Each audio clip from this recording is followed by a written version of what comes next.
Welcome, ladies and gentlemen. Welcome to Ebony Championship Wrestling. Welcome to the podcast where we bring you our unique discussion, our expert insights, and our diverse perspectives on all things WWE. 4 different title changes at SummerSlam, 1 epic return, and 6 tsunamis makes 1 spit up blood. The boys are here. Throw it up one time for the stud line. And this is ECW. Let's get it.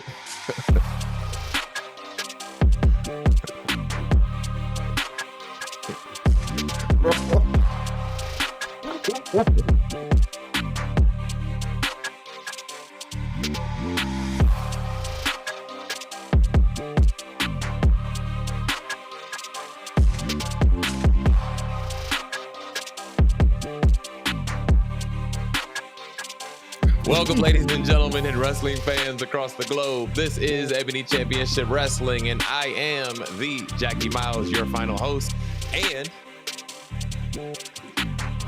your ECW Undisputed Champion. Welcome to your screen, ladies and gentlemen, our resident tribal chief, Griff, a.k.a. Griff Nation. Yo, what's up, everybody, man? It's good to get back, man. I'm happy to be with my brothers on tonight. But more importantly, I got a little friend that I'm going to be carrying with me tonight as well, too. So this whole Jackie terrain, it's all done tonight, though. So let's go ahead and take all the smoke, baby. Let's get to work, man. We got a lot to talk about, man. Let's roll. You can be the Universal Champion, but you are not the Undisputed ECW Champion. You can find Griff on Instagram at GriffNation84 and on X at CGriff84. Rounding out this chat room is the man of 58 holds. We moving it up. Montay, a.k.a. Coach Montay. What's up, fam? What up, my brothers? It's good to see y'all. Hey, tonight we get a chance to break down the hottest event of the summer. Hey, they call it the Mania of the summertime, and then that it was. It came close. It was that epic. So and an even better Raw after the night. So after that night. So Monday. So I can't wait to chop it up and let's get into it, man. It was some great wrestling over this weekend. Follow Coach on Instagram at Coach Montay24. Behind the scenes, making them say na, is the advocate to the ECW Undisputed Champion and my bodyguard, BDixx. You can follow him on Cash App at BDixx989. Follow us all on Instagram at Ebony Championship Wrestling and on X at Ebony Championship Rest. Boys, how we doing, man? It's been a minute since it's just been the 3 of us. How's everybody doing tonight, man? Yeah. Griff, how you feeling, brother? I know you was at SummerSlam, so go on and tell us how your experience was, brother. Man, before I get to that, man, the first important business on the table, man, is I want to continue to send my prayers out to you guys as well, too. And everything, just let y'all know that my prayers are still there with you guys. It's being continued. We got the good news today earlier from Coach, and we're going to keep this going, man. So definitely want to make sure that first order of business out the way first. We appreciate that, appreciate that, bro. Yeah, no problem, man. Anytime. But no, man, SummerSlam, again, man, just it was just one of the last minute calls, man, and just happened to be blessed to see a great deal that fit everything, man. It was right up the road again. Nice little drive, nice little get away from work and get away from the state for a minute and just have fun, man. You know, enjoy wrestling, enjoy the scenery, meet new people. A lot of people was there that I didn't get a chance to catch up with because it was a short, quick trip. And we all was busy, man, but it was great, man. The atmosphere is great. Y'all know I'm not a big fan of the state of Ohio, you know, but Cleveland treated Griff very good, man. Cleveland was really that deal. It was a nice vibe, man. It was very busy, a lot of activities going on besides WWE. Of course, the Baltimore Orioles and the Cleveland Guardians was going on downtown that packed the whole city out. But it was a great time, man. But yeah, man, just the event itself, the return of the tribal chief and a lot of different heel turns and surprises and factions coming to an end and title changes. I mean, what more can you ask for, man? But yeah, man, it was a great fun time, man.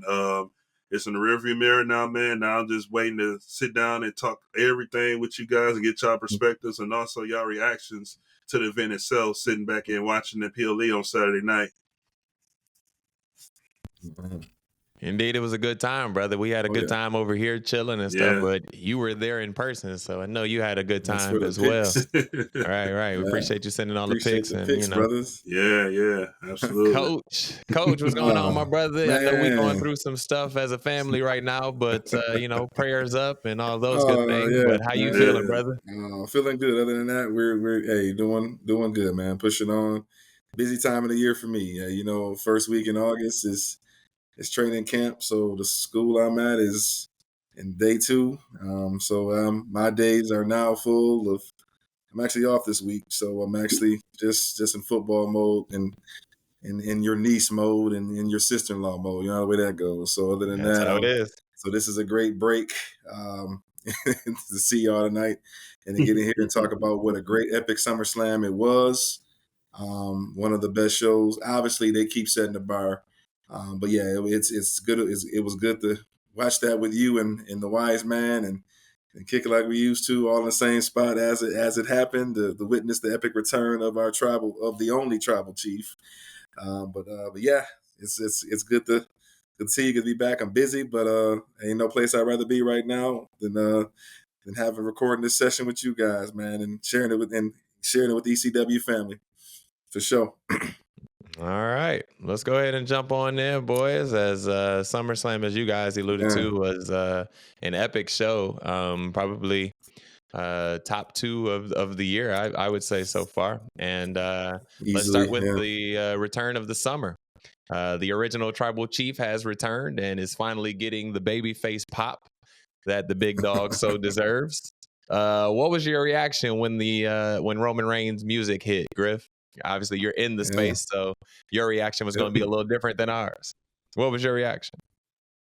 Um, it was to be honest, I had the phone on record because I knew something was going to happen. Mm-hmm. Somebody last was going to come out. Whether if it was going to be Jimmy, whether if it would be Brock, or whether it be Roman. Those are the big 3 names that were circling around that whole weekend that was going to show up a surprise. Which, like we alluded to in the show before, like I'm not expecting Roman to come back right away, but if he do, come on down. You know what I'm saying? Like, come on back, right? Mm-hmm. So Mm-hmm. it made sense. It for me, it was just like, okay, here we go. But to see and hear everybody like go off and get excited, and it's like I'm looking around, and as I'm recording, I'm not Mm-hmm. jumping to get excited.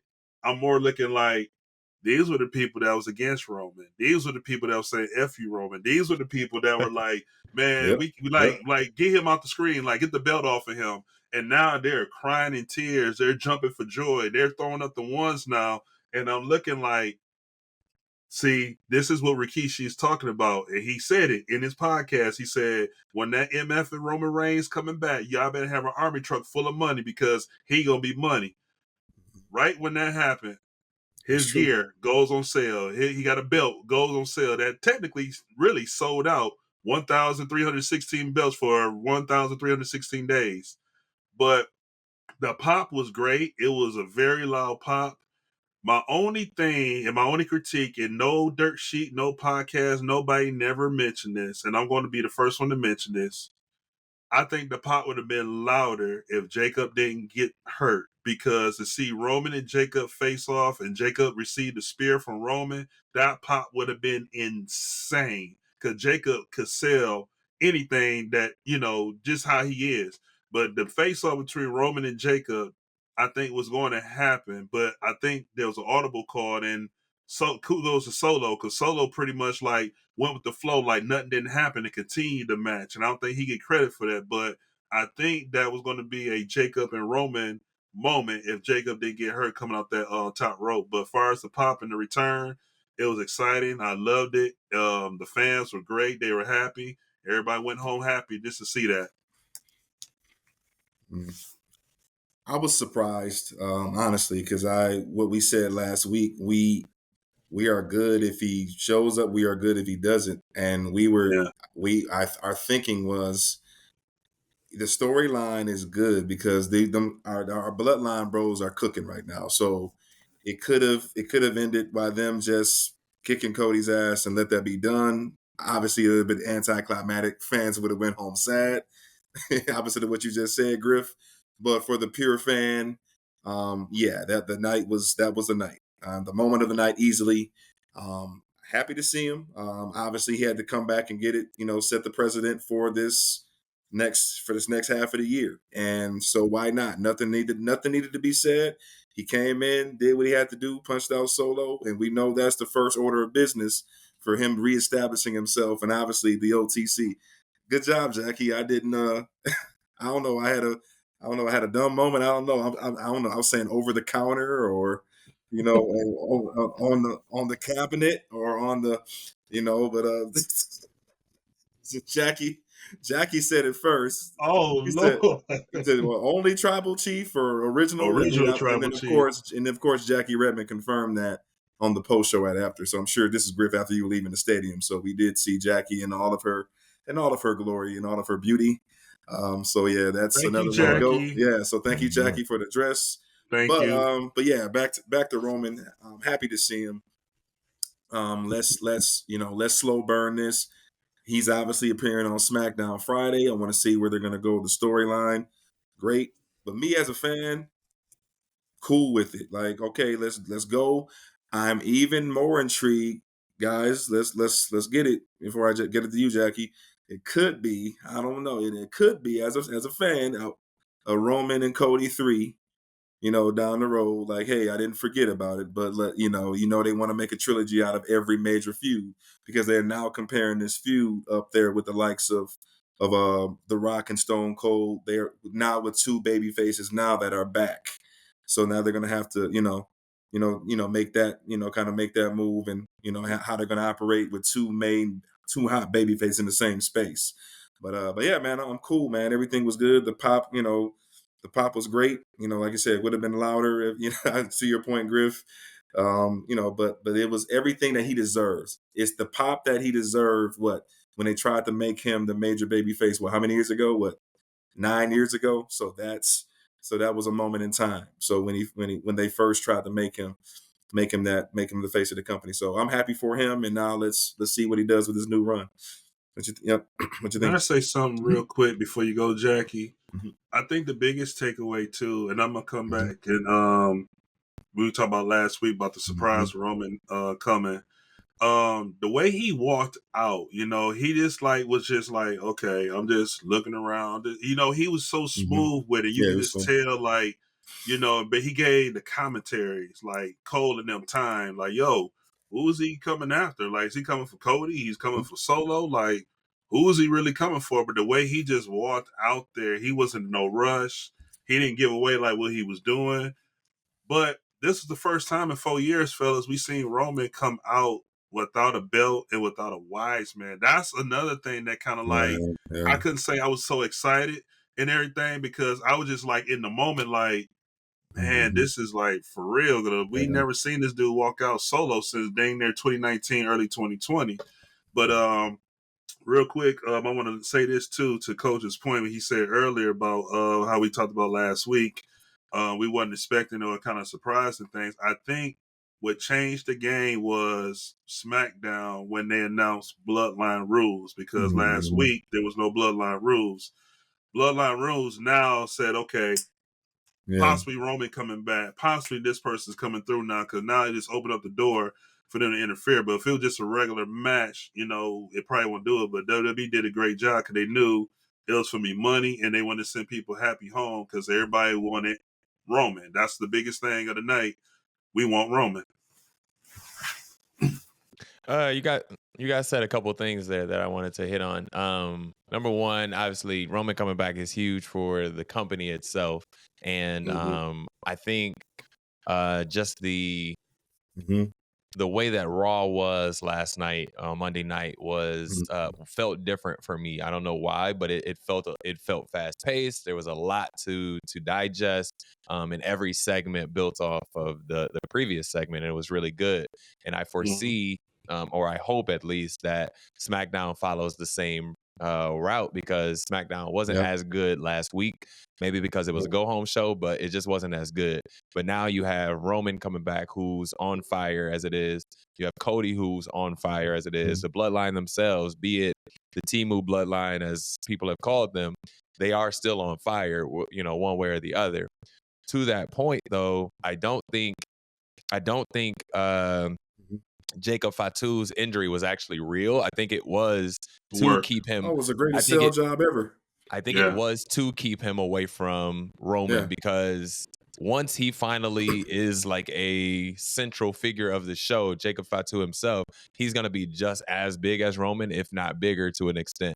I'm not Yeah. saying he's going. I'm not saying he's gonna break Roman's record or anything like that. But Mhm. I think his ring work and just his fierceness is going to put him up on a different pedestal than somebody Yeah. else on the roster. So I think that was on purpose to keep him away, so to prolong that interaction later on down the road. I Yeah, think that makes Solo sense. taking the spear and everything that happened subsequently after Roman came Mhm. out, I thought was phenomenal because Mhm. Roman didn't say anything to Cody. He didn't high five him. He didn't say that was for you. Nope. He didn't knock Solo out and drag Cody on top. He just looked at him and was like, "I'll get to you later. Mhm. I need to handle my Yep. family business first." And so Yep. I said this that night where Roman is going to handle bloodline stuff. Cody's going to go off and play with the white boys, Randy Orton, all of them, and defend his title against all of them. And then we'll get back to Roman at some point, maybe down at Mania, maybe even further down the line. So, Yeah. uh, wrestling, or excuse me, WWE has set themselves up for so many different things to Oh, wow. happen in the coming years versus where back in the day where it's like Vince, you could see Vince's planning well down the road. You can't tell me that any of y'all any of y'all thought that Bronson Reed was going to attack Oh, Seth Rollins last night. Like they're now surprising us with stuff. They're now yep. setting things up for the future, which is absolutely great. So, like I think WWE is setting themselves up for a really really good run here, and Yep. I don't think that we can guess, or I don't think that we can plan it. I don't think that we can say we knew what was coming, because I asked y'all last week. I asked all of y'all last week. The three of you all said, no, Roman's not coming back. And, sure enough, here he is. So WWE is in a great, great, great space as it comes For from now. sure. So I just want to see what happens with Roman next. My next Mhm. question to you guys is, what's next for Cody? Mm. Um, it's a great question. The easy answer is I don't know. Just like a way to SmackDown. This is like to what you were just saying, Jackie. This is the type of booking and type of wrestling I like here. You don't know. You know what I'm saying? Like you honestly don't know. This is where it gets you engaged. It gets you excited. You can predict and everything else. Just like last week, we all did expect and confirm. We didn't, Roman ain't returning. Look what Uh-huh. happened. We seen what Bronson Reed did, like out of nowhere, took his game to a whole nother level. Like, let me just seeing that right there. I don't know who was in Bronson's ear or what happened, but it was almost like he's saying, you know what? I know I was scripted to do 3 tsunamis, but let me do another one because it seemed like no. This is the great part I like about this. I'm getting to about creative and Triple H. Mm.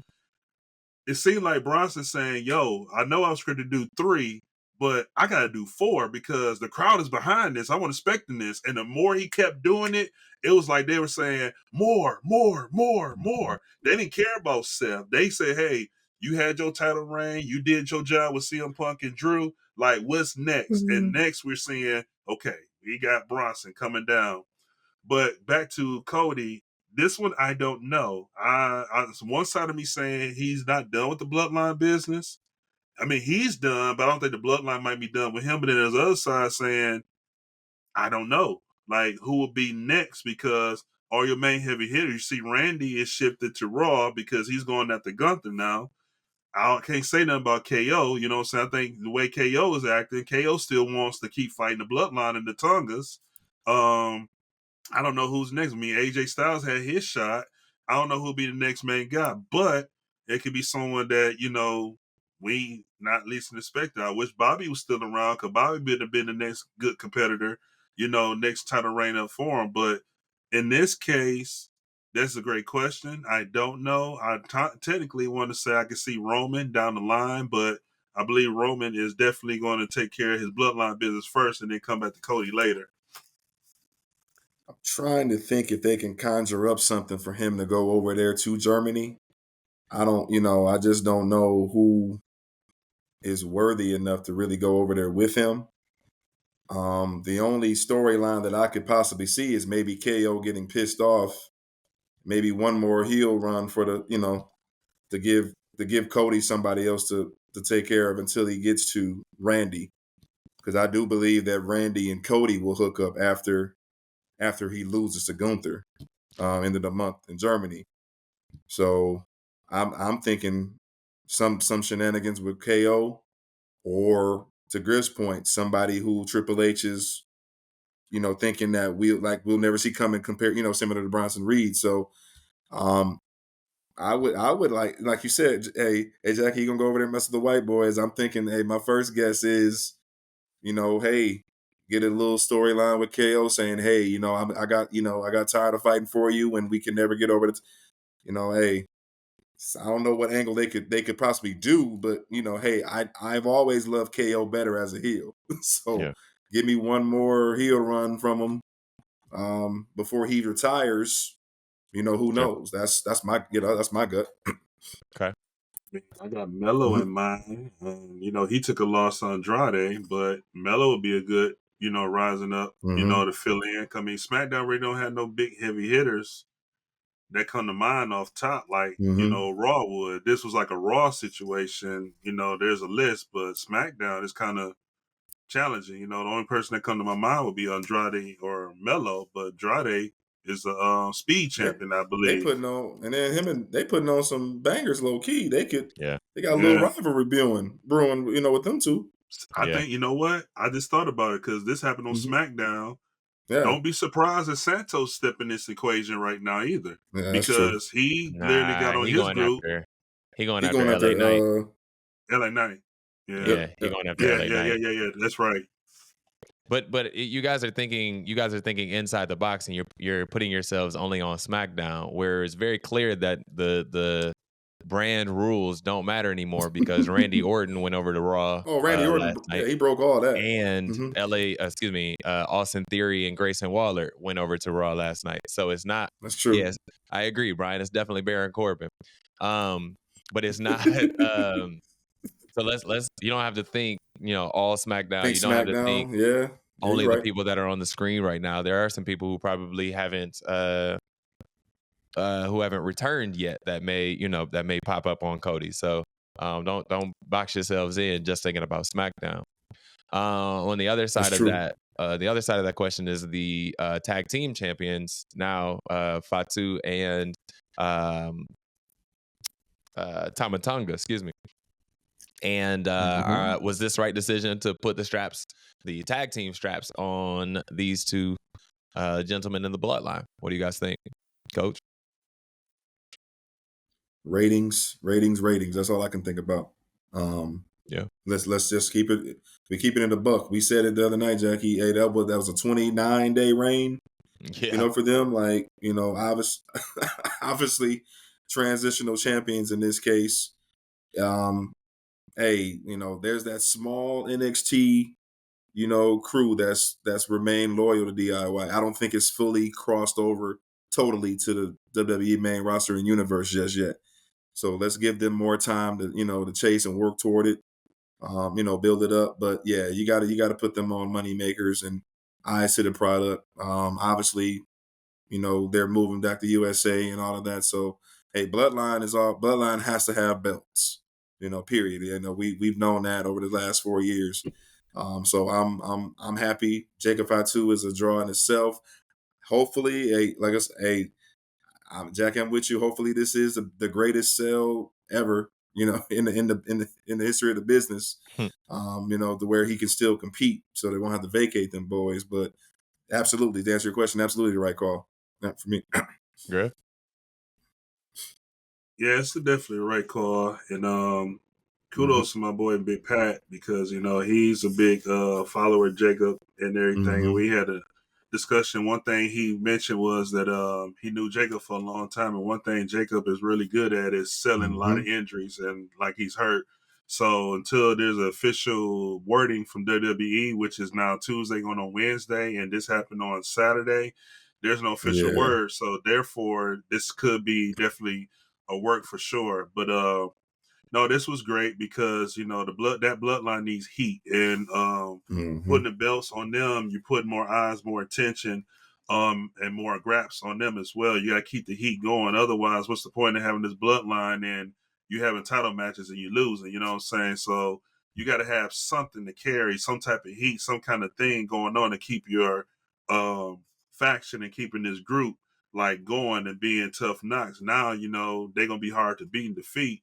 Now, not trying to fantasy book and go forward, but this is another good thing too, because if the plan is to merge the Usos back together, this could be the reason to for this moment to happen as well too. But for right now, yes, this was a good call because this is more exciting to me. This is more exciting for them to have the belts and more looked at than the Wallers and the Theories and the DIY. The question I would ask is, are they going to get matches and defend the belts, or are they going to be like them as defend like every month, one time a month? Yeah. I disagree with you guys, unfortunately. I don't think that they should have the titles, not because they're not capable in the ring, but simply because you're tying up titles into a storyline that doesn't need titles. The bloodline doesn't necessarily need the titles to get over. I think I agree with you. I understand what you're saying, Griff, as far as like getting more heat, but it's the bloodline. They just need to come out, whoop somebody's ass, and go back into the back and chill. Like that's enough heat in itself for them to get over. I think DIY needed the titles to continue to get over, or maybe they could have found a way to work their way into Coach's heart, because I know Coach is not necessarily a fan of DIY, and that's okay. But I think like if you have the titles now, you're on screen, you're wrestling more, you're cutting more promos, and you're actually doing more work with it. They're getting ready to go back into catering like for good in my mind. Like I don't see them surviving. I don't see them surviving not having the titles, right? I don't. To your point, they're not as entertaining as Waller in Theory. They don't speak as well on the mic. Johnny Gargano does well, but they're not as hot as those two heels are. And so I think that you keep the titles on them. Not necessarily, it doesn't even have to be on them. I just don't think it should have went to the bloodline, because the bloodline is what it is, and it's going to be its own storyline. It's going to be the reason that people turn the TV on, and it has nothing to do with the actual titles. I think the aura of the bloodline, though, I think Roman kind of established that precedent with having the Undisputed for so long, and then his obviously the plan was to, hey, I want my boys to get over too, so the Usos had the belts. I was cool. They had it was cool for them to have a little dominant run. So that was my theory there. Hey, that's let these different guys though. As they dominate. Yeah. That's different though, because now your top guy has a faction underneath him that also has titles, and we're all gonna have these titles. Solo doesn't have a title. You know what I'm saying? Solo's the leader of this group, and he doesn't have a title. Them having a title doesn't elevate necessarily the group, unless they're like so dominant every week that that's all we're seeing on the screen, that they're competing every week, they're wrestling every week, defending those titles. Then if not, if they're just holding on to them, like the Usos kind of did for most of the year. Like the Usos wrestled, but they were never for like the titles consistently, right? So if you're gonna consistently defend the titles, i.e. Cody, like we talked about before, then now that's where you're gonna get your heat. That's where you're gonna get the most bang for your buck. But if they're just holding on to them and nobody's actually getting anything from them holding on to them, what are we doing then? I would rather see DIY and Austin Theory and them fight it out for those titles, because that's a whole nother storyline. The bloodline doesn't need the titles, in my opinion. That's all I'm saying. Griff, did you have more? I was listening to your point. All right, just checking. I was listening to your take. The difference of your explanation is a difference of need versus it's a two different type of need. Like, do they really need it to like get things behind need versus them? No. Need versus want, you mean? Yeah. No, that was a valid take, because technically, looking at one side, like, yeah, if you're looking like in the group in itself, and yeah, Solo didn't get the belt, but if you're looking at the group in itself and but if you're looking at like, do they really need it just to be popular and go up? Technically, Right. no, because it's already Yeah. there. Mhm. This phase in this bloodline group, this is not, we can't compare this one to the Roman and the Usos, because that was a Right. different group. With this one, this is more like, you know what, Solo lost. Let's tear up the catering room. Let's throw salad all over Right. the place. Let's go there and just look like how the Y6 did. What's that guy name? Gable and all them. Like, lead these cats out there to the point where you get Nick Aldis involved and mad, and we're like, and then this is when Jacob or somebody come through and say, "Look, man, I don't care if you're the GM or not. Like, our family, they gotta get to that point. Like, they keep saying our family run this business. I want to see that to the point where they say, listen, I don't care about Triple H. I don't care about Nick Aldis. I don't care about Adam Pearce. I don't care. You see what we did to Paul Heyman. When we say this, our family run this business, rerun this, and we'll take you out.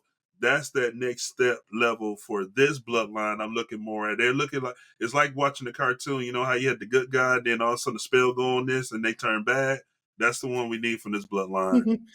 Jackie, why do you think they took it Yes. up DIY that quick? I In your think opinion. BDixx and I was watching the DIY story of their whole run in NXT, their tag team to their breakup to all the different things, right? And so I think it's, again, I'm always about payoffs when it comes to the titles. Either we're building a really, really good storyline with the titles, or it's a payoff situation. And 29 days of a title reign tells me exactly what that was. That was a payoff for their hard work, their, all of the things that they've done in the business. They deserve to win the titles at some point, right? It was on SmackDown. It was off of PLE. It was just, hey, here you guys go. Let's put these titles on you for a second. Go win the titles, get the glory that y'all been looking for, that y'all been chasing after for however many years. And then we'll get back to the storyline at the end of this. I said it last week. I think this was the summer of redemption, right? All of those titles changed hands so quickly at SummerSlam, right? You have 4 title changes at SummerSlam. Like, that's crazy. Things are about to change, is what they're really conveying to us. Things are about to change. Logan Paul was a part-timer in itself. Yes, amazing athlete, whatever, but like, he was a part-timer. So like, let's go ahead and change that. Let's put that on somebody that we know is going to work hard, that's going to be here every week, that's going to move the crowd. Like, let's put it on somebody, right? And so I think giving it to DIY at the time that they did, I think it was just like, hey, y'all been working hard. Take these titles for a few minutes. I see that. After SummerSlam, we're going to get back to work, right? And here we are. Now we're going to press forward. So I think it was a redemption thing. Okay. Yeah. Let's go to the love affair that is Liv Morgan and the player of the year, Dominic Mysterio. Mommy gets screwed as she takes an Oblivion onto a chair provided by Latino Heat II, and Liv gets the 1, 2, 3. Let's speak to just this half of the Judgment Day. Obviously, there's another half of this conversation. There's a lot of stuff. Yeah, there's another half of this conversation we'll get to in a second, but let's just speak on the love affair that is Liv, Dom, and Rhea at the moment. Brandon, any thoughts? Coach, any thoughts? Yeah, I had to. So I have to have those videos to remind me, and I go back and do the history. And this SummerSlam did a great job of going back to callbacks and history and all that. That's why it was a great show, because there was a lot of callbacks in the past, and really that was really relevant on Monday. We'll get to that on Raw last night. But Dom just needed at the end of the day, Dom saw his ticket out. Like, was really mommy at the same. How did you really treat me? And this lady said, hey, at the end of the day, is always the grass is greener. In this case, the grass was a little greener on the other side. So, real talk. Like, so I forgot how they established their relationship. That's crazy. Like, Rhea established it. Like, what's that? She choked the shit out that boy. She choked him. Like, oh my God. Like, this started off as an abusive relationship. I've totally forgot about that. But then that was going into his feud with Ray at Mania. That's how. Yeah. So that was early 2023. Yeah. And so like, wow.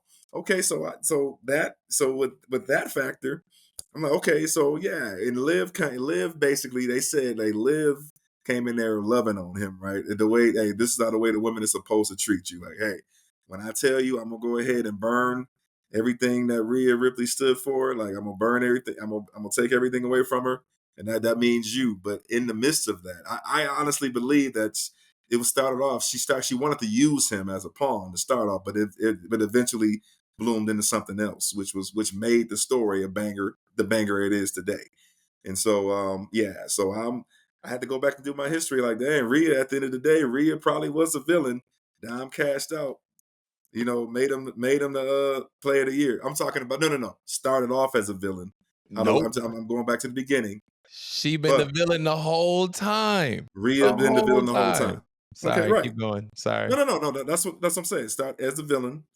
She's been in the mist, but Dom at the end of the day, hey, he saw that grass was green on the side, went and cashed out. So I don't blame him. The right guy. I'm proud of him. I'm happy for him, actually. Right. Griff? Yeah. Here's a couple things, y'all. First and foremost, this is not a situation at SummerSlam where, this was planned between Dom and Liv. This was a decision that Dominic made himself as a grown man. Here's the reason why. When he picked her up after that win, she looked surprised, like, I thought you hate me. He like, no, Doc, this is it. And planted on her. Like, most of the time, you would see them laughing, look at each other, then go full blown. He really looked at it. She looked the shot like, I wasn't expecting that. He was like, nah, this is what it is. And I'm going to tell you what made him change his mind. He already knew it and just did it, but what really made him do it, you texted me, Coach. You said, are you at the pre-show? I was watching that pre-show, see what she had on. He said, okay, nope, tomorrow is it. Like, nope, we're making this turn tomorrow. Nope, I'm sorry. Sorry, I'm making this turn tomorrow. We giving 2 shots out to 2 outfits on here. It's Jackie's dress and Liv's press conference outfit. He was like, you at that press conference? I'm like, no, I'm getting ready for SmackDown. Oh, Lord, you see what Liv got on? Hold on, let me go to my laptop real quick. Oh, Jesus Christ. All right. Good thing I wasn't there. It was hot as heck outside. I was like, no, I'm chilling this air conditioning going straight to SmackDown. Yeah. But back to Dom, man. Here's another point I want to put out there, guys. Liv had 4 title defenses, right? No, actually 4 title matches, 3 defenses. She defeated Becky, who helped her. Who helped Liv get that belt the whole time. Okay. Yeah. Cage match comes up before Becky left, retired, wherever the case might be. Who interfered and helped in that match? Zelina Vega on Raw. Who interfered in that match? And who caused Mommy in this match? So the whole time, even though we were like, man, I don't know what's going to happen, Dom pretty much was going to go to Liv sooner or later because he's the reason all these times that she's a champion. And until Liv goes one-on-one by herself, that's what she's going to lose. But long as Dom is by her side, she ain't losing that belt no time soon. I hate to say it, but the fact shows itself. As long as Dom is near her side or around, she ain't losing that belt. It's going to be hot now. Judgment Day 3.0 now. Yep. Dom was getting booed emphatically before all of this, and now it's going to be even worse. But I now believe that he can do all the things that he really wants to do from a heel standpoint, because to you guys' point, Mommy is a face, when it comes to the crowd. When it comes to the storyline, in my mind, she's definitely the bad person in the storyline, and Liv is literally getting her revenge on the bad person. But I think now that Dom is with an actual heel, and we're booing this person, we're booing Liv, now like he can actually interrupt her match, like you guys are saying. He can actually do some of the dirty things that he wanted to do, but he couldn't because they were trying to keep Rhea clean in her title defenses. So now he can interrupt the match. He can jump onto the apron and bother the referee or whatever it may be.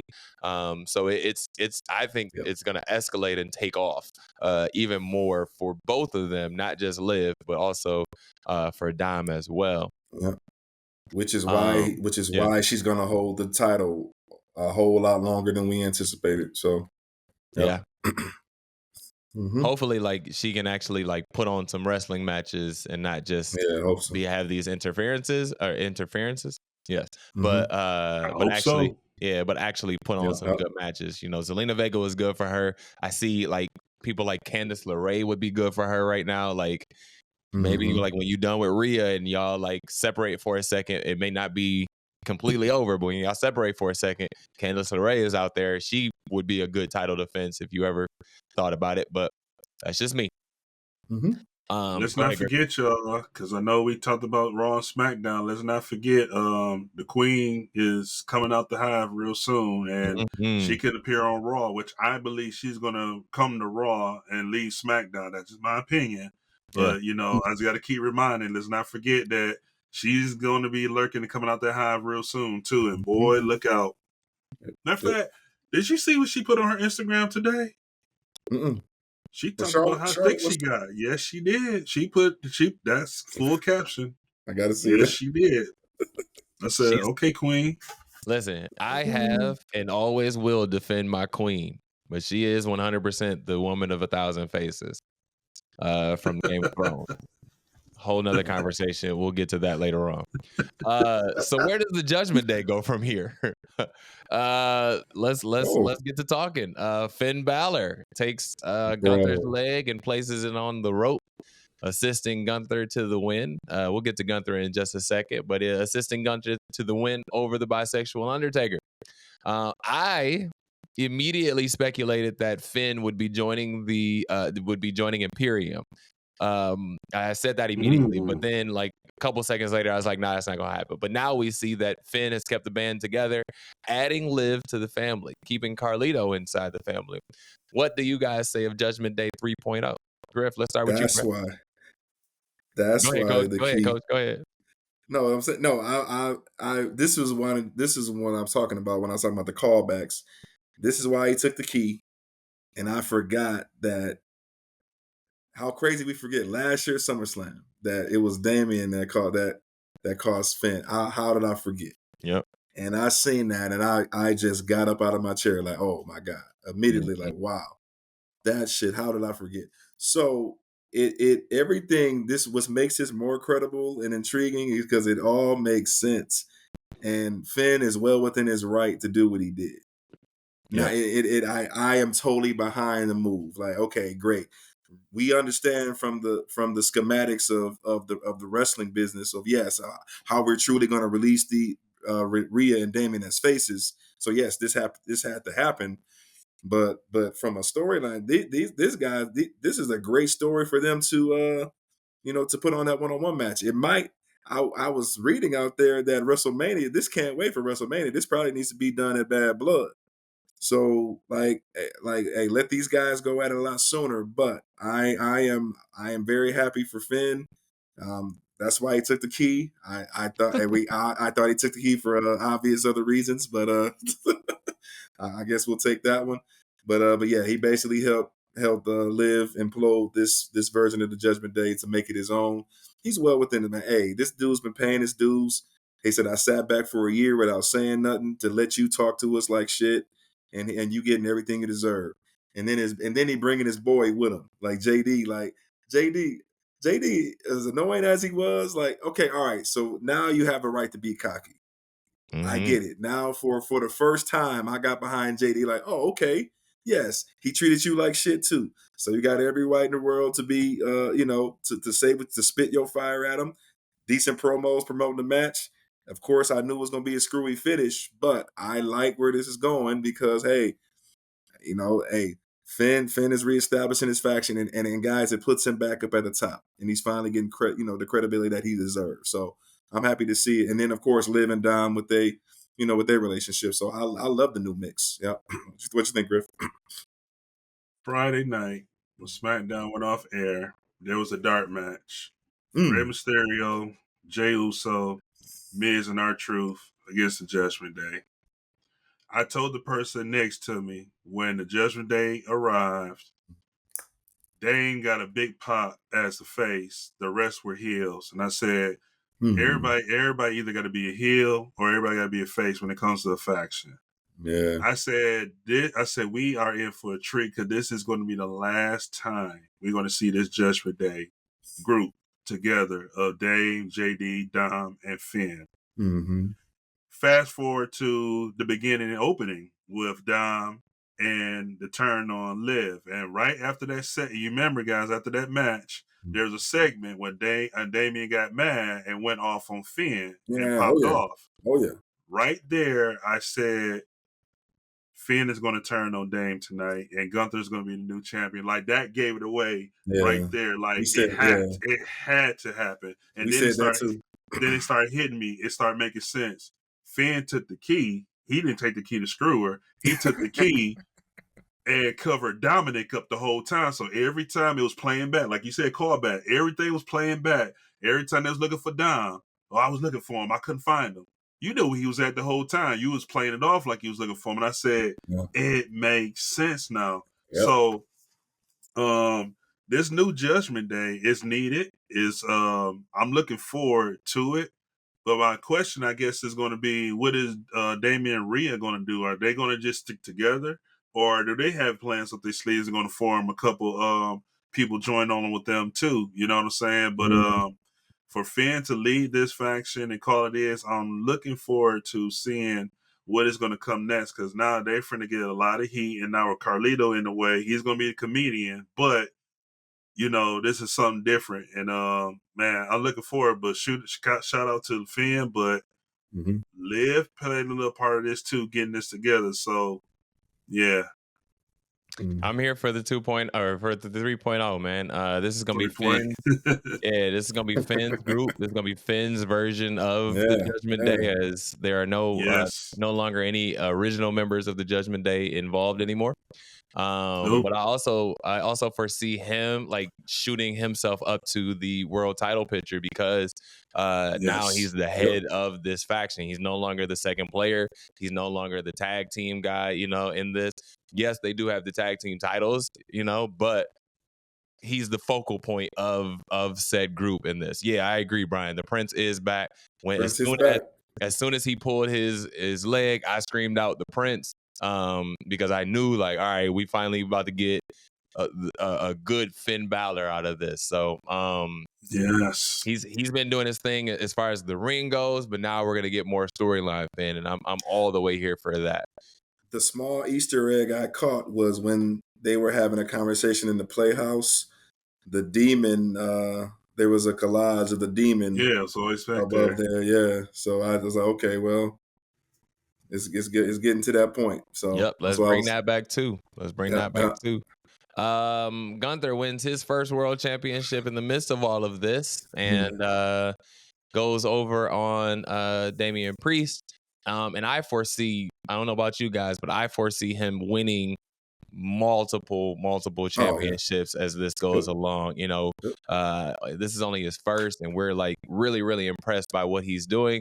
But I foresee him, as his career continues, being up there with with the John Cena's and whatnot of carrying this company, because he actually can do it from a face standpoint and from a heel standpoint. So I'd love to get your thoughts on Gunther going over, and now we get Randy and Gunther Part 2 at Bash at the Berlin.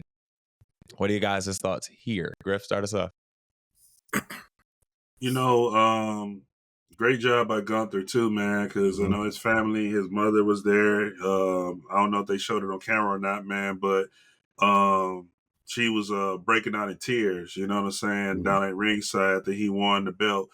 Actually, it was weird because I really missed it, because at all times I needed to use the bathroom real quick because I knew the main event was coming up next, and there was a superstore right across, and I ended up talking to someone, and I heard Gunther music hit, so I kind of missed the whole thing, but I did see the replay, so that's a whole nother story. But I'm excited for Gunther, man, because again, this is a new direction, the new era. He's a workhorse. He's worked hard, and I love how he left the Intercontinental situation behind him. You know what I'm saying? When he lost, he didn't think about going back to it. He was like, man, it's in the rear view. I set a record, this and like that. Now my focus is on winning the world championship.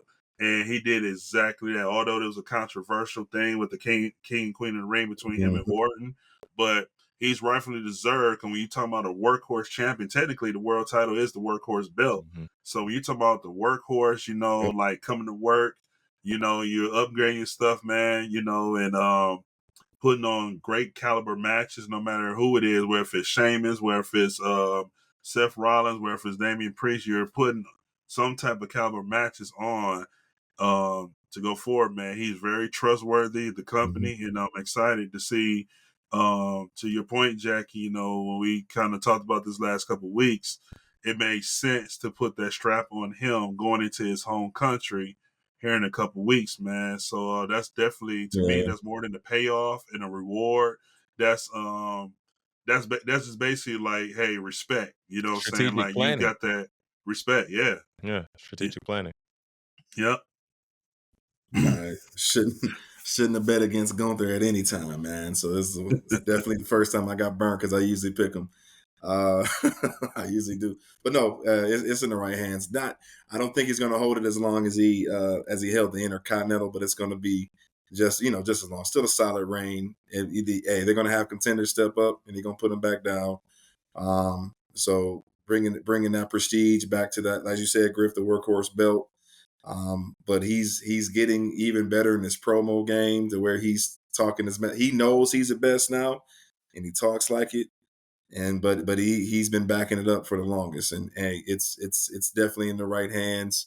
After this Randy Orton feud, who knows? But I do believe that they should let them have a banger, a classic, even better than obviously the one that just put on King of the Ring. But hopefully we don't have a screwy finish. But yeah, let's obviously he should go over, make sure that if he beats him clean, hey, so be it. But you guys know what they're doing with Randy. They don't want to make him look too weak. So I am curious about the finish for sure. But yeah, this is I'm excited for his reign, man, and see what he can do. Sky's the limit. I don't see him dropping it till next Mania. To your point just then, I don't think beating Randy Orton has to be a screwy finish. Like, he can beat him clean and still look good, and Randy can still look good coming out of it. But this is the guy, right? This is the person that's going to carry the company, after everybody else is done, right? True.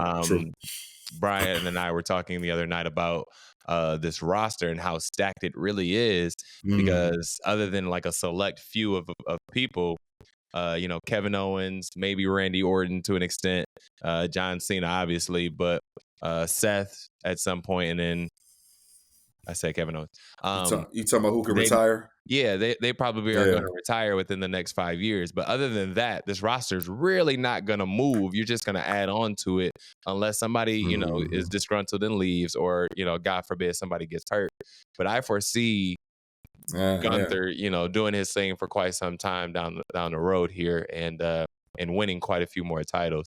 So this is the first of many, and even though the finish wasn't centered around him particularly winning, obviously Finn Balor interrupting the match takes the focus off of Gunther winning. But even though that was the case, he still won. So I'm excited for that, and excited to see where this title reign goes. Don't sleep on. That was definitely for Priest's face run too. Sure, absolutely. Yeah, that's what I'm saying. I'm not saying that was the wrong decision. I'm just saying that he wasn't the focal point of him winning the match. It was about progressing the story with Finn and Damian Priest. So for sure. We'll see where they go from there. Excuse me. 2 new champions have been crowned, and both of them have 2 different stories, as one wins his first championship on the main roster, and the other has won another, but this is definitely a redemption title for her. Bron Breakker wins and goes over on Sami Zayn, wins the IC title. Nia Jax delivers 2 Annihilators with force, I must say, and becomes queen and champion. Let's speak to Bron, and then we'll get to Nia Jax. Coach, go ahead and start us off. What are your reactions to Bron Breakker? This man been raising hell for that title, and he finally got it. Mm-hmm. So, hey, he said, hey, for you not putting me in the King of the Ring, I'm gonna show you what I'm about to do.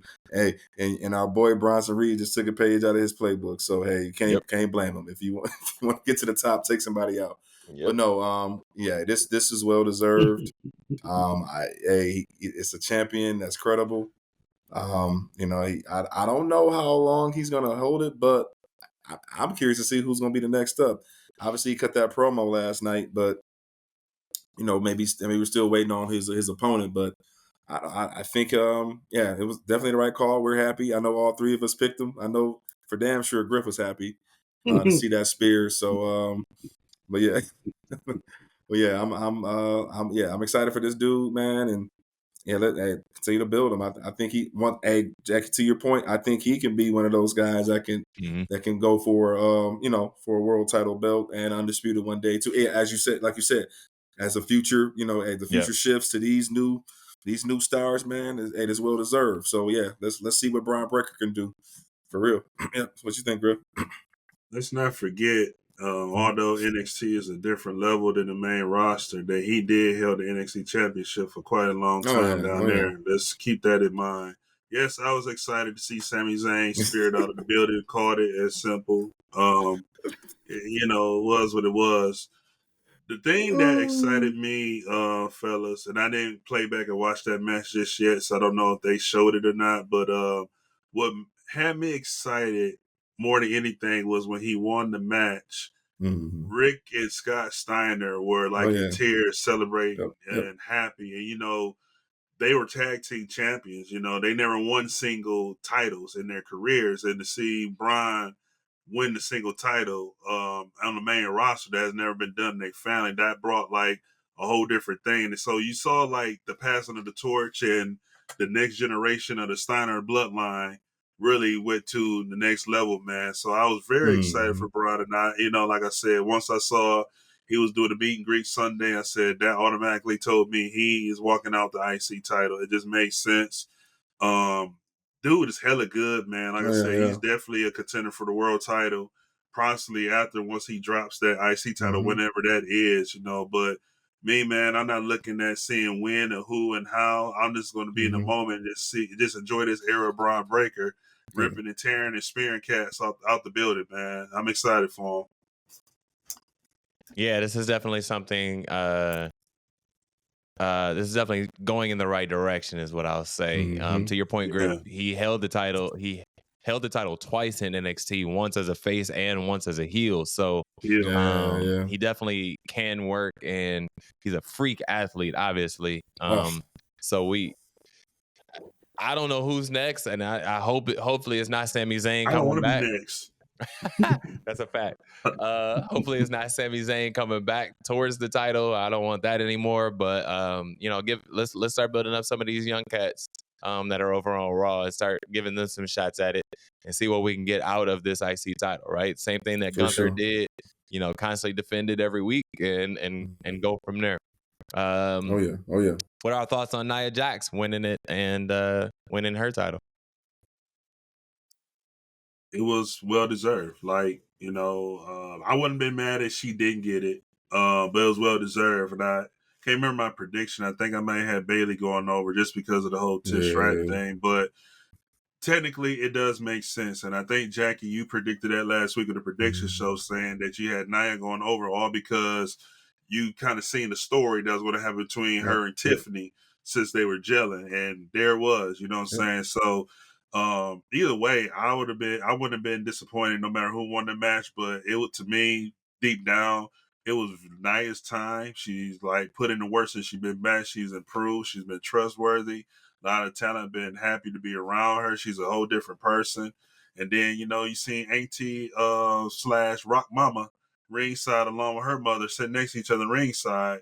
That tell me right there something great was going to happen. But it was exciting when she got up there that second time, and shout out to Yokozuna.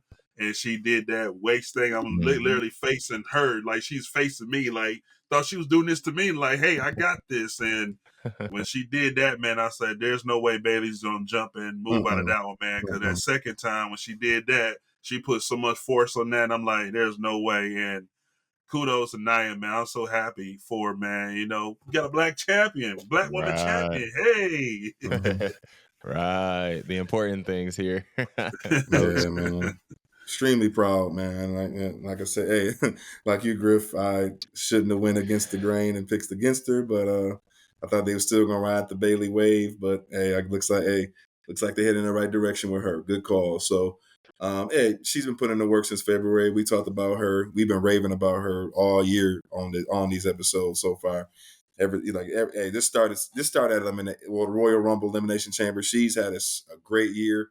And like you said, to your point, Jackie, hey, your payoff 2024 at summer, hey, and get your belt carries to the next half of the year. Let's see where it goes. So, couldn't be more proud for Nia, man. And yeah, man, the pink briefcase and this. I was sitting up there watching that press conference with y'all. I told you, Jackie, that's going to be money. Mm-hmm. Those two, when Tiff cashes in, that's going to be a great feud. So, yeah, this is definitely the right call. Yeah, all around, proud of. And that's when Tiff gonna go face, and at some point, it has to happen. I know she's a good heel, and I know she talks like Daddy's girl or whatever it may be. But right. When she does go face, I think she'll have a good run with that too against Nia Jax if that were to happen. I know Griff. I know you're on board for that.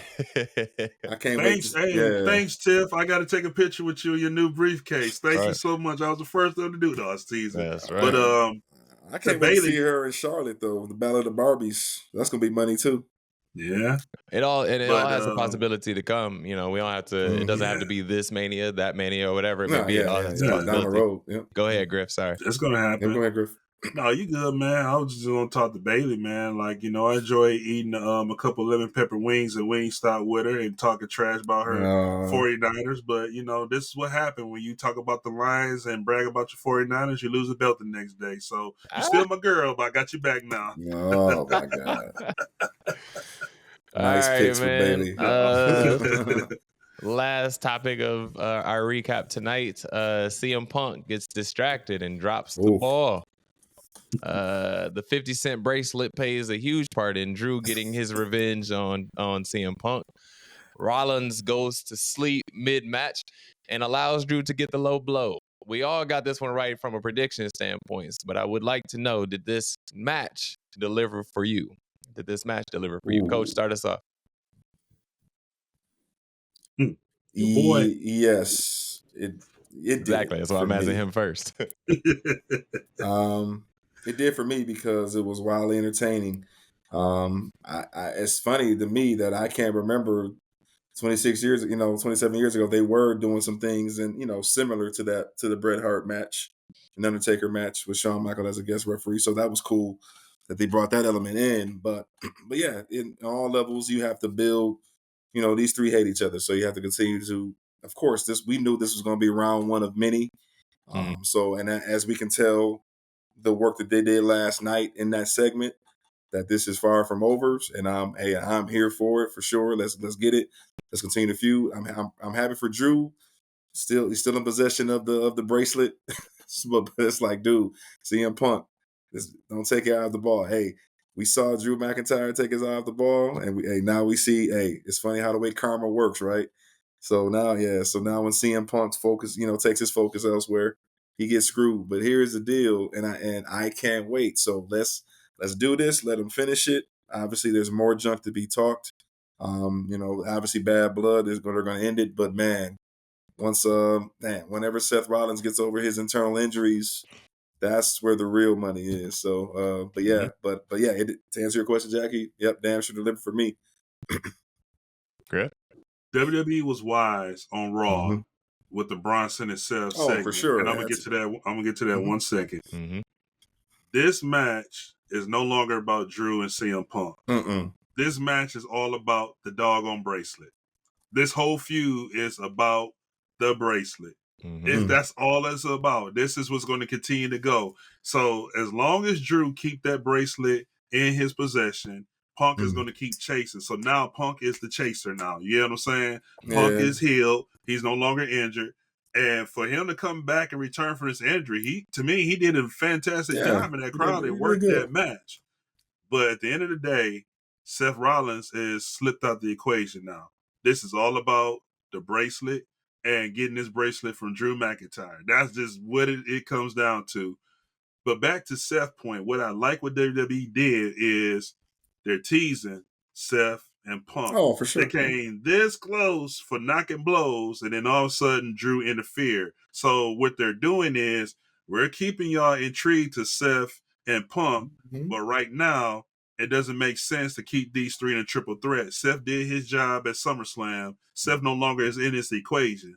But at the same time, Seth is still going to find ways to get back at Punk because of the hatred, and Punk is going to find a way to get back. But as you seen Punk eyes, Punk said, "You know what? Every doggone time I try to get my hands on you, this dude comes out. So you know what? I'm gonna see you another time. Right now, I got to take care of this dude because he still got what I want, which is the 25-cent candy bracelet. 50 cents. 50, 25. We know it's under $1. Yeah. Yeah. I think WWE understands what they have at Yes. here. You know, they know that you want CM Punk versus Seth. You know that everybody understands the underlying hate that is maybe kayfabe and maybe real. They understand that, so they're gonna continue to tease that until it's the right time. You know what I mean? And we'll see that soon. But let's continue to push this Drew CM Punk narrative, because right now this is really hot, and it's going to continue to be hot as long as they continue to push it the way they are. I'm loving it, man. Like, hey, that besides Bloodline, that's one feud right now. I don't mind them, and sometimes I know sometimes it'd be stale, but they find a way to kick it up. But I don't mind watching 10, 15-minute promo segments with them just taking personal shots back and forth all night. Yeah, like they're very old school in the wrestling. I think Cody kind of falls into this too. They're very old school in that they can tell the story without actually hitting each other, without actually touching each other. Cody does a very good job of like selling his matches and telling you what's coming next and like building it up. CM Punk and Drew are kind of doing the same thing as well. I don't know if that was because of all of the injuries or if that was just because they're really good at storytelling. But like that to me, that one has kind of rivaled the Bloodline situation, where like the intrigue is always there. And Monday nights, we know we're gonna get some good stuff from between CM Punk and DM Hunk, as he calls himself. All right, man, let's go to the lightning round. As again, we can't talk about everything at length, but we do want to make sure that we hit on most of the important things. So let's begin our lightning round here. Let's put 2 minutes on the clock and go from here. Andrade and Mello put on another banger. This time, less flips, more wrestling. Shout out to the internet community for whatever hatred they had. Which one earns a title first? I'll take both of you guys on this one. Which one earns a title first, Mello or Andrade? I will go with Andrade, all because he picked up the victory and he's carrying a lot of momentum. I think Mello is like up and down with getting victories and stuff, still trying to figure it out. But I think Andrade would be a good one to go after the belt first. Coach? Definitely Andrade. Obviously going up 2-0 in their series, and the time. Hey, they brought him back to the company for a reason. So hey, let's he has his payoff coming soon. He's already speed champion, but I think there's more for him to come on the main roster for sure. So definitely Andrade. Two really good wrestlers, doing what they do, and it's nice to watch them without having to have a storyline. I'm just gonna watch good wrestling. Coach, you brought this up earlier, but I had to hit on it once more. JD McDonough, in all of his glory that has been the Judgment Day in his story, he put on that was a fire promo the other night. That one actually got us excited over here. Me and Brian were into it. So I want to know what are your thoughts on the JD McDonough promo itself, Griff? Man, it hit home. I don't want to say it caught me off guard, but at the same time, it did surprise me because it's just one of them type of things where like, okay, we're waiting for that outbreak, and just seeing him taking I call him the stunt man. He's been taking all the hits and everything, and somewhere in there, that that buildup was coming and releasing. He let all that buildup release and come out of that, and now he making us a believer and making us be intrigued to follow him and stay tuned for what's next week he gonna do. Yeah. I can finally see why Finn Balor is invested in him, why he trained him, and why he is where he is, right? So, yeah, all of that, all that promo, I did that promo moved me. So it did his thing. Hey, he said, "Hey, Damian, I'm here now. Look who now, and look who's out. Hey, you didn't want me here, and now you out." So, but yeah, and they put on a decent match before all the shenanigans. So yeah, I'm here for definitely for JD McDonough in the Judgment Day 3.0. I think people forget that JD McDonough was actually really good before he became Judgment Day's punching bag. You know, he's good on the mic. He's good in the ring. So I'm glad that they're going to let him shine through the lens of the Judgment Day. Odyssey Jones finally makes his debut after being drafted to Raw 3 years ago. Joining the New Day, and it looks like Xavier Woods is not okay with it. Did you guys notice what was happening there? He's not feeling it. Coach? He's not feeling it. Hey, my New Day breakup is still on the. I'm not gonna lie. When I seen it, I was like, no, not a biggie, not a biggie, not a biggie imposter, not a biggie imposter. I'm like, no. I was like, please. Like, just when I thought the New Day was done, here comes this big guy here to save the day with a New Day shirt. But no, it's still there. I'm like, okay, because Wood's not feeling it. So all right, I'm glad that Odyssey Jones finally made it out.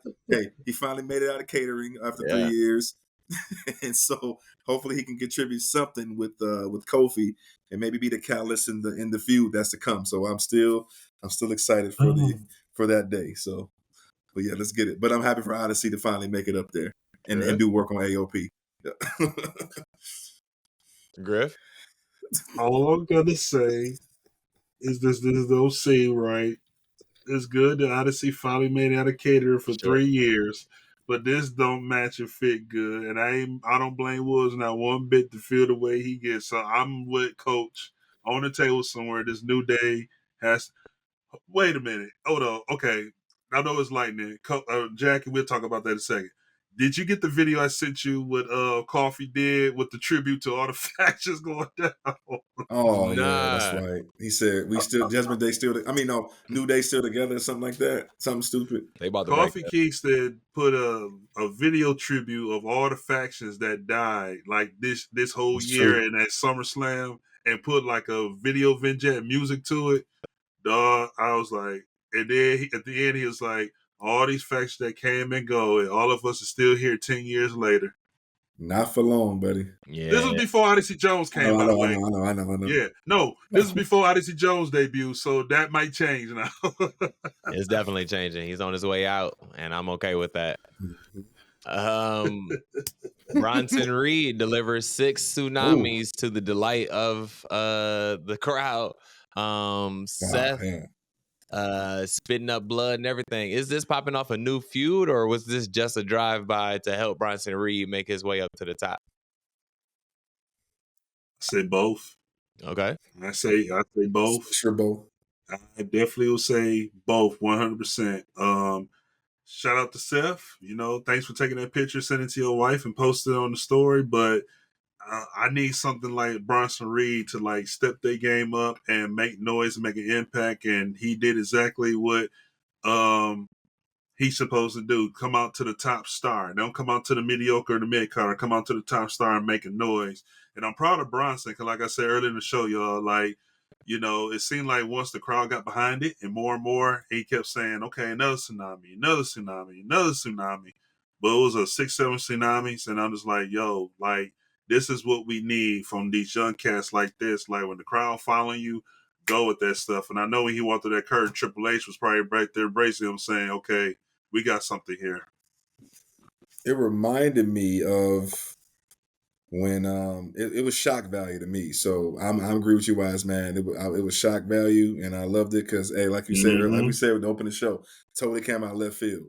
Did not expect it, but hey, they needed to do something. It was desperate. Desperate times cause desperate measures. This would have been another star they would have lost had they not did something dramatic like this. So I'm happy for Bronson because early in the year, or was it late last year, I had him as a decent contender for the Intercontinental at one point. So Yeah. yeah, so I'm happy this happened. This Okay. is a feud, and they needed to keep him, do something to get him going. Yep. The women's tag team match struggles on SmackDown for Mm. various different reasons. Are we missing the mark with Jade and Bianca right now? Ooh. I would say no. Okay. And honestly, because they don't. You made a good point. I had to realize you told me when they lost it because I ain't gonna lie, I was pissed when they lost it. Yeah. Even in there, even in those ladies' home country, I'm like, nah, I still don't want you to go over. Like, keep it on the black beauties. Like, I'm just being real. But and last night, I'm not gonna lie, on Friday night, I wanted them to get it back, and I was pissed again.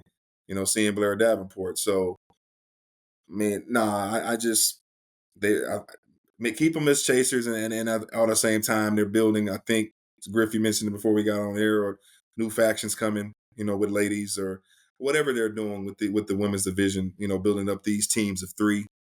So be it. So now we know Naomi will be back with them. To do a 6-man. So hey, maybe it's a way of getting everybody back in the picture so they can have their TV time all the while they're chasing, Alba Fire and Aladon. So hey, just more time for them to get it. Hopefully, like you say all the time, Jackie, hopefully their payoff is coming back soon to get them back. Yeah. I technically say they don't need it. This is go back to the bloodline situation earlier in the show what we talked about. Mm-hmm. I don't think they need it. All because when they had it, that was the momentum of having. When you took it away, that killed the momentum. So now putting it back on them, and to me, it seems like you're just throwing it on them because the identity of Jade Yeah. and Bianca versus like we put it on them because they need a run shot. So when you took it off of them, to me, you kind of like didn't bury them, but you kind of put it down to the point where like, okay, they don't need them no more because they missed the mark. And I called for those two to go against down to NXT to go against Jakara and Lash, which I think would have been blockbuster. But we didn't Mm-hmm. get it. But we got Alba Fire and Aladon to go down there instead. So with this factions going forward, what they're doing, there's a whole different storyline. But then also too, I think they don't want to rush this whole turn between Jade and Bianca right Yeah. now because Yeah. Roman back, everything that's going on, you don't want to rush that too. So they're pretty much, I think they call it audible in their situation. Mm-hmm. Okay. The Wyatt Six finally make their in-ring debut and take on the Creed brothers and Chad Gable. What are our thoughts on the Wyatt Six? Did they deliver? Oh, absolutely love the match. It was because the tribute there, man, it was emotions all over the place. Crazy. Did not know that was the same building that they debuted in.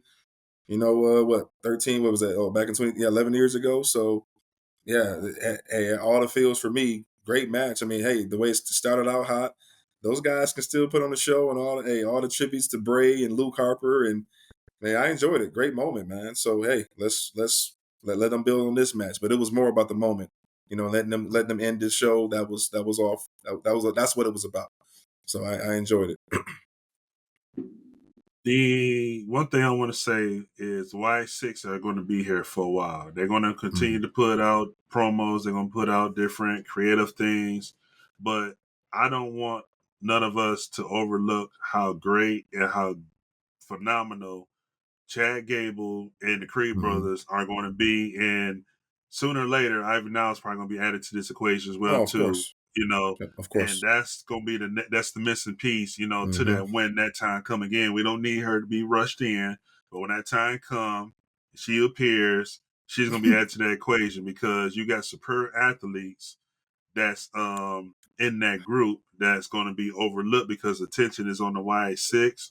But these guys themselves, man, is going to be a great faction, a great team themselves on that run. So that's where Mm-hmm. I'm more looking at focusing on that. But definitely a great match that was carried on in the tribute, also the Mm-hmm. Bray in that 13-year debut presence in Baltimore. I don't want them to waste this opportunity with the Creed brothers and Chad Gable. I know that they're heels, but at some point, y'all need to show off what they're capable of.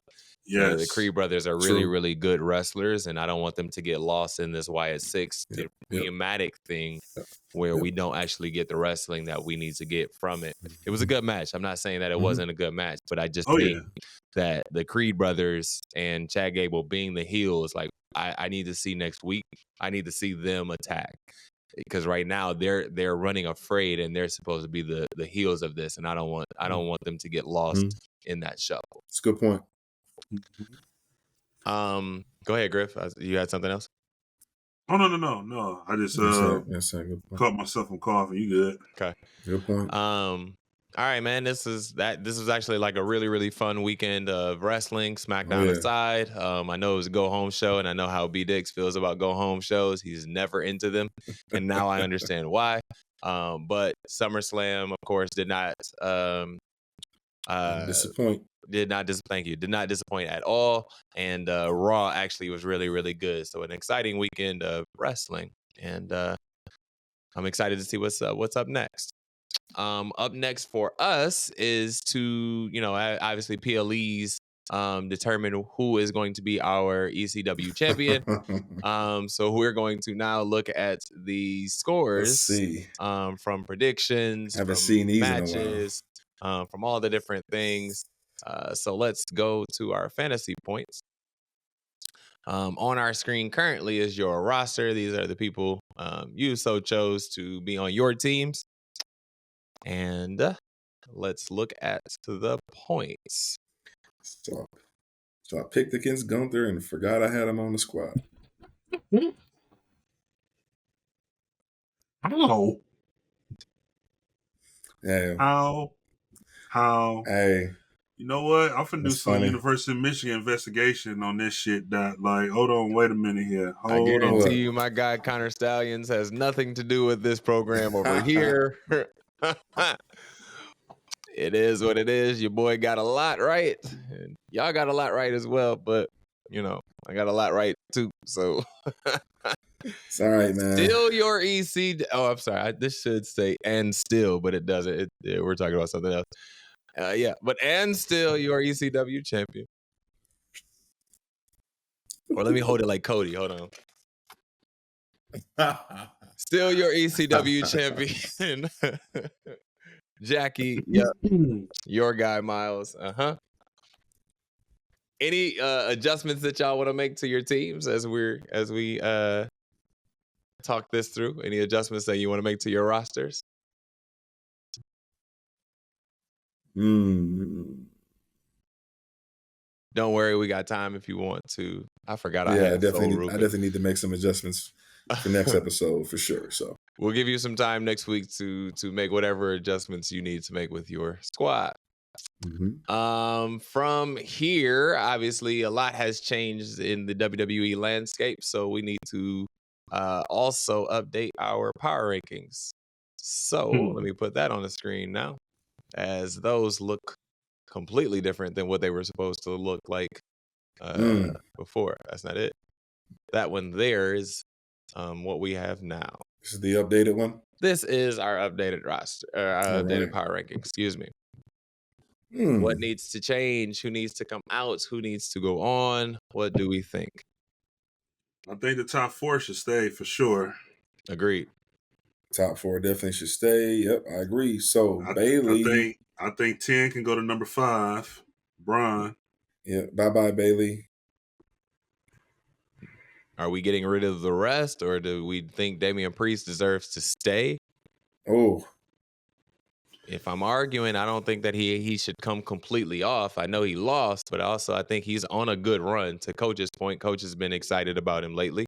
I don't think he needs to come completely off, and I think he's going to do really well coming the next couple weeks. Yeah. Priest might be a good 9 or 10. Sure. So because Breaker's coming up. Griff moved Breaker up to number 5, which I'm okay with. Yep. Obviously, I think, or not obviously. Chad is gone. Bailey's gone, right? And Logan Paul in my head, right? And Logan Logan Paul, Paul. too. Yep. Taking L by Sammy. It's not the L. I don't think it's the L that No. matters. It's the work, the body of work lately. Yeah. It's just part I agree. time, whatever. I put Drew for number 6 behind Bron. I could argue Drew. Yeah, Drew and Bron can go back and forth 5 and 6. Nah, that's good with me. Brinker at 5, Drew at 6. Drew 6. Does LA Knight make his way up to the up the power rankings now? He's U.S. champion. Yeah, it's impossible because he won against Logan and took the belt, but I don't think he's been having any matches or. He basically I'm sorry not to cut you off, Griff, but he basically got he did the good mic work to promote the SummerSlam match, and then the shenanigans on the Prime and with the Prime truck and all that. But I mean, I think Logan LA Knight should be on there at 7, replacing him. Okay. We've taken 2 off, and we need to put 2 on. Who we putting on for Sammy? Oh, well, Sammy's off anyway. Yeah. You already replaced him with oh no, with you Drew. didn't. I'm sorry. Oh, with Drew. Yes. We replaced him with Drew. Okay, gotcha. So Bron, Drew. Who was 7? LA Knight. LA Knight 7. Damn, so he can stay at 8 where he at. Yeah. Yep. Priest can stay at 8. Oh, let's see. None of the stud line. Nobody. Okay, never mind. All right. Sorry. Sonya. If anybody out of that is Sonya Deville. I'm a Sonya Deville fan, and I don't think she deserves to be up here. Nah, she don't. You just being funny. Yep.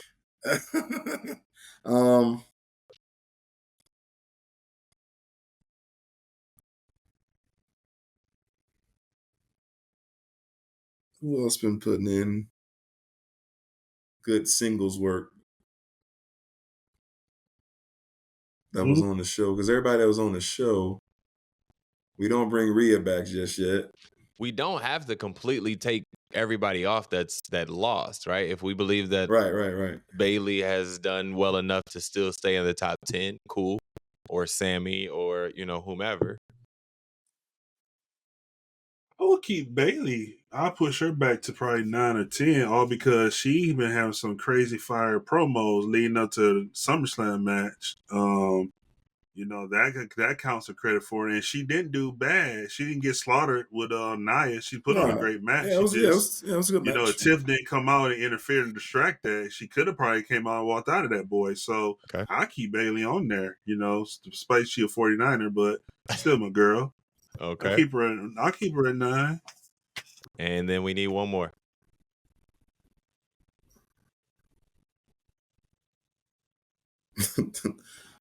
All right, bro. Go on about your day, bro. Not you putting Tangaloa on the list. Go on about your day, bro. What about Solo? Even in the loss. Okay. Mm-hmm. Like that's still the work that he did holding down the fort until he ran into the original tribal chief. Okay. I give him credit for that. I'm good with that. So right now we're currently looking at 1 Cody, 2 Gunther, 3 Nia Jax, 4 Liv, 5 Bron Breakker, 6 Drew McIntyre, 7 LA Knight, 8 Damian Priest, 9 Bailey, and 10 Solo. Do we want to switch those 2 at the end, or are we good with 9 and 10? You know what? I will switch Damian and Solo. That's a tough one because they both been rocking like on fire, like with the promos and getting involved. Can I say, like, Griff, I hear you. Can I say, like, Damian at least had the title? Solo didn't necessarily have the title. I was just going to say that. You beat me to it. Yeah. I was just going to say, well, Damian did have the title, though. Yeah. Right. That's what I'm saying. So let's leave it at that then. Cody, Gunther, Nia, Liv, Bron, Drew, LA Knight, Damian Priest, Bailey, and Solo. Which works for me. Yeah, it works for me. All right. Any other thoughts, gentlemen? Let's go ahead and close this one out. Take it to our final thoughts. SummerSlam was epic. But I would love to get your final thoughts on wrestling as it was. Man, first and foremost, let me give another shout out to the city of Cleveland. Definitely get a round of applause. Oh, to the Miz. So many reasons. Hometown boy. Had his own tour bus with his whole family and everybody rolling around the whole city. Um, from the Miz upbringing, where he started from his career and how he was treated to now being this superstar and having that privilege and opportunity in his hometown night to host, and everybody was giving him his respect. He was turned up, y'all. Like, I got the video. I'm still trying to chop some things up with it. When I tell you, like, this dude was eating his butt off Friday night, they didn't want to go home from the arena, bro. Like, he was lit. He was just so excited to be home and share that, man. So yeah, this week, man, I just want to give my salute to the Miz. But it was very great, man. Very lot of wrestling fans from the WWE to the Indies and everybody else, man. I got a lot of different knowledge about indie wrestling, man, and learning their style and on their way up to the main rosters and NXT and things like that, man. But it was just a great time just to be around great wrestling fans and people, excited, happy, emotions, all that stuff, man. So shout out to the city of Cleveland, shout out to WWE and all the staff and producers that put on a great show this weekend at SummerSlam, and I'm excited, man. Wrestling ain't just cool again. Wrestling is cool as shit. There you go. Coach? Man, I've never been more excited, ecstatic as a fan. I totally can't call I can't call PLEs anymore. I can't see anything coming like we used to see in the Vince McMahon hell days. You know what I'm saying? So this is as refreshing as a product can be. They're doing more for the obviously for the fans, and I want to give a special shout out, round of applause to Damian Priest finally getting his documentary, and even in defeat. Hey, I was with him on the lines of, hey, keep your belt when the week your documentary comes out. But I see Triple H had other plans. But that's what makes it good. That's what makes it exciting. This is why we enjoy this product because of granted, we don't agree with everything Triple H is doing. Yeah, there are some people that are not in the company right now that we wish would be there right now to take part in this. Hey, Bobby Lashley, MVP. Those are really my only, the only concerns I had. Like, hey, we kind of let two great ones lead. But other than that, I'm so excited for the second half of this year. Jackie said, hey, I've never seen so many titles change hands. But this is the first time we've seen like the full reset to where, hey, like storylines are in place. Obviously, more story to tell. And the Bloodline story is shaping up to be, it's still the greatest WWE story ever told. So there's nothing that can come close. I think, Jackie, when you were over here at my house the other day, I think we heard Sam in the background talking about, people out there still believing that Vince McMahon and Austin is the best thing to happen to wrestling. Said, no, right now, the way it's cut out, the Bloodline and Roman Reigns is the best thing to happen to wrestling right now. So, but yeah, I'm totally excited for the next year. Let's buckle in and, let's buckle up and let's do it. Yeah, let's wait. Let's see where we are next week. Yeah, man, wrestling is exciting again to the point where we have to check in. I know we've been consistent watching with as far as like this podcast goes, but it's not a job to go watch wrestling anymore to make this podcast, right? We're excited to watch and to get on there and to get on here and discuss. And so like you guys said, wrestling is getting cool again, and we're excited to see where it goes from here.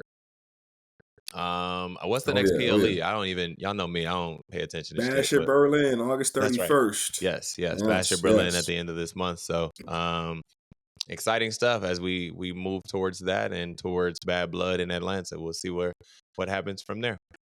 Let's go ahead and close this one out, fellas. This one's been fun tonight, and like we said all day, man, wrestling has been good. So let's close this out. Griff, let the people know where they can find you.